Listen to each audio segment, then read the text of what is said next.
클레어는 잠자리에 들기 전에 다시 강변을 따라 걸었다. 이번에도 혼자였다.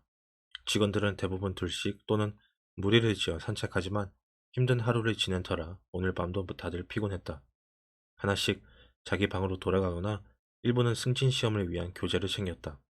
이따금 클레어도 교재를 대충 훑어보았지만 솔직히 관심은 없었다. 위원회가 이곳을 선정해준 것도 그녀가 물고기에 빠져있기 때문이 아니었다.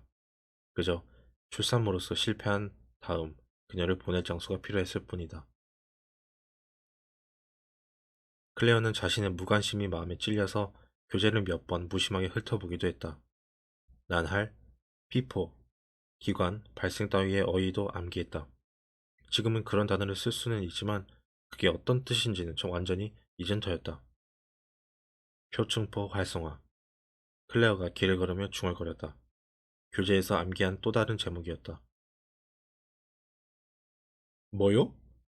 그때 옆에서 터져나온 질문에 클레어는 화들짝 놀라 고개를 들었다. 선원. 짧은 바지와 스웨터 차림의 젊은 남자였다.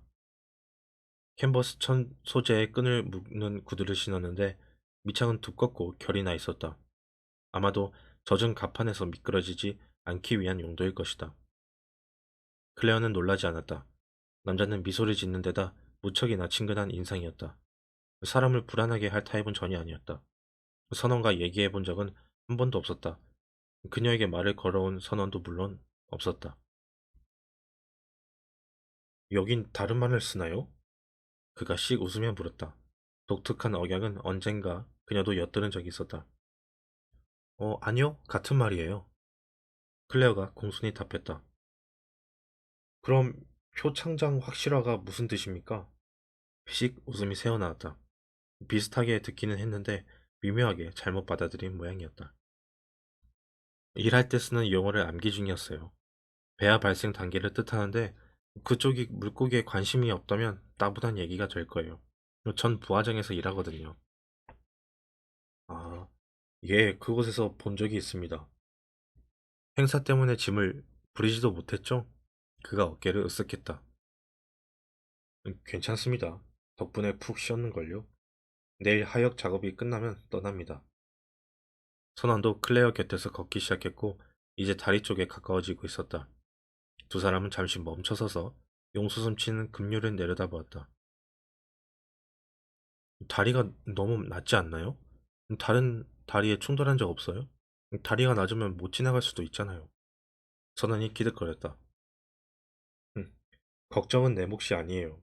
선장님이 패드도 가지고 있고 항로도 꿰고 있답니다. 배는 6.3m 높이긴 하지만 아직 다리와 부딪히거나 선원을 물에 빠뜨린 적은 없어요. 수영을 배우라고는 하는데 강에 들어가지는 못하게 해요. 그녀는 저도 모르게 이렇게 말했다. 배우라고 해요? 그런 걸 누가 시키는 거죠? 클레어는 다소 당혹스러웠다. 공동체의 규칙 중 하나예요. 5살이면 풀장에서 수영을 해올 것, 배울 것. 젊은 남자가 웃었다. 내가 사는 곳은 그런 규칙 없어요. 난 아빠가 호수에 집어 던져서 배웠죠. 아마 8살 때였을 거예요. 선창에 다다를 때까지 호수물 절반을 삼켰는데 아빠는 내내 웃고만 계셨죠. 간신히 빠져나와 막 대들었더니 다시 물속에 집어 던지더라고요. 오, 맙소사. 클레어는 어떻게 말해야 할지 난감했다. 그런 상황은 상상조차 불가능했다. 그녀의 수영 학습은 특별 강사들과 함께 절도 있고 정교하게 진행되었다. 아빠라는 이름의 무자비한 사람은 없었다. 그래서 그렇게 수영을 배웠죠. 아무리 그래도 이 강에 뛰어들고 싶지는 않네요. 그가 강을 내려다보며 몸서리를 쳤다. 시꺼먼 급류가 강둑 옆의 바위들과 부딪히며 물보라를 토해냈다. 그럴 때마다 바위들이 잠시 사라졌다가 미끈거리는 이끼 위로 거품을 벗겨내며 다시 나타났다. 몇 년 전 캘럽이라는 아이가 근처 강물에 빠졌을 때 공동체가 위령제를 올려주었다. 클레어도 그때를 기억하고 있다. 그 후 부모들은 아이들 뒤로 쫓아다니며 엄격하게 경고하고 주의를 주었다.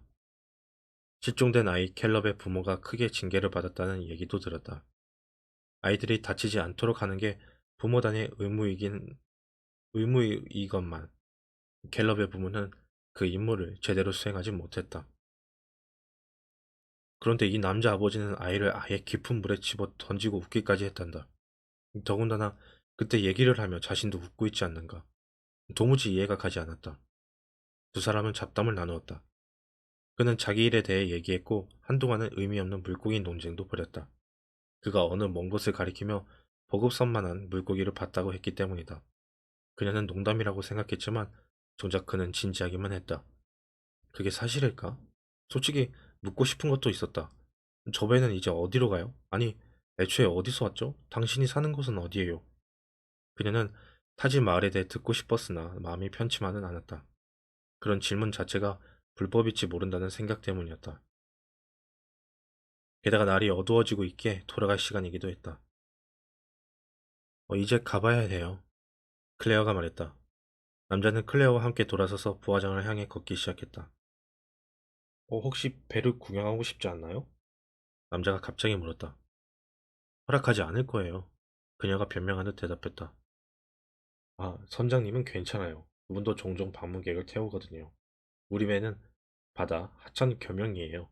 아주 특별한 배라 사람들도 구경하고 싶어 하죠. 바다 하천? 네, 우리는 강으로만 다니지 않고 바다에도 나가요. 강배로는 거의 불가능하죠. 바다. 클레어가 중얼거렸다. 그 단어가 어떤 의미인지 감도 오지 않았다. 남자는 클레어의 말을 듣지 못한 모양이었다. 사람들은 주방, 조타실 모두 보고 싶어 해요. 선장님도 구경시켜주는 걸 좋아하죠. 구경은 선원도 시켜줄 수 있는데 선원은 모두 10명이에요. 아니, 제 말은 이곳에서 허락하지 않을 거라는 뜻이에요. 우린 작업장을 떠나지 못하거든요. 두 사람은 갈림길에 다다랐다. 이제 헤어져야 한다는 뜻이다. 남자는 강을 따라 배로 돌아가고 클레어는 이곳에서 부하장을 향해 걸어가야 한다. 안 됐군요. 배를 보여주고 싶은데. 마리도 만날 수 있을 테고요. 마리? 그가 웃었다. 요리사예요. 배에 여자가 탔다면 놀라는 사람들이 있죠. 클레어는 당혹스럽다. 왜 놀라죠? 항해는 대부분 남자들 일이거든요. 어, 클레어가 인상을 찌푸렸다. 남자일? 여자일? 이곳 공동체에서는 그런 구분 자체가 없는데.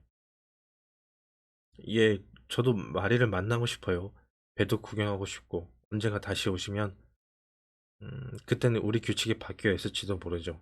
아니면 특별 허가를 신청할 수도 있고. 그럼, 잘 가요. 그가 인사하고 보급선을 향해 돌아섰다.